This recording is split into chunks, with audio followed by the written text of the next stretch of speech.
ever feel like New York City's problems are unsolvable? Rent skyrocketing, bike lanes appearing out of nowhere while potholes go unfixed? Who's actually in charge here? Turns out it's not just the mayor. Real power in New York City is spread across city council, borough presidents, Albany, and even DC. And if we want to change this city, we need to know how it works. For real. So, the mayor versus city council.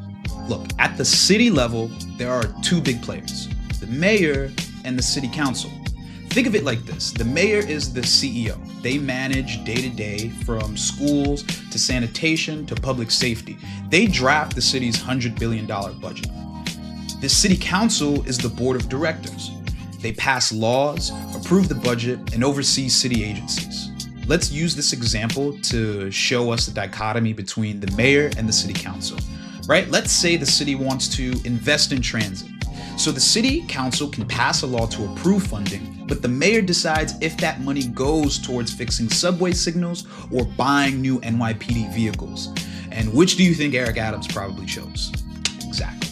Now, here's where it gets complicated though. New York City doesn't control everything. Albany, New York State's government, holds a lot of power. Rent control, New York City can propose it, but Albany has to approve it. MTA funding, now NYC can lobby for it, but Albany writes the final check.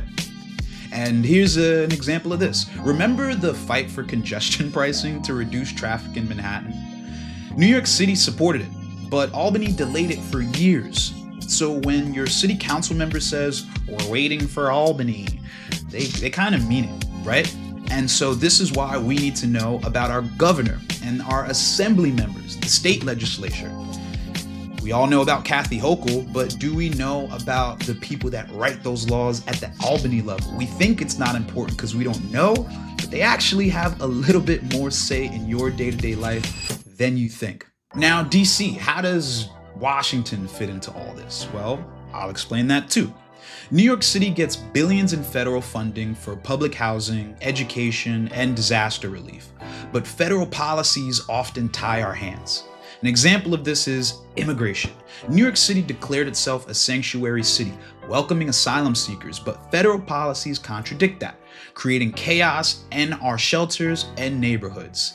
At a point, our goals flipped, and this is why we had the migrant crisis.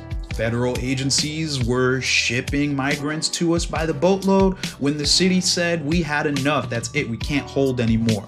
And that little difference in conflict is what gave us this migrant crisis. New York City's government is like a chessboard. If you don't know who's making the moves, you'll always feel stuck. So over the next few episodes, we'll show you how to hold these players accountable.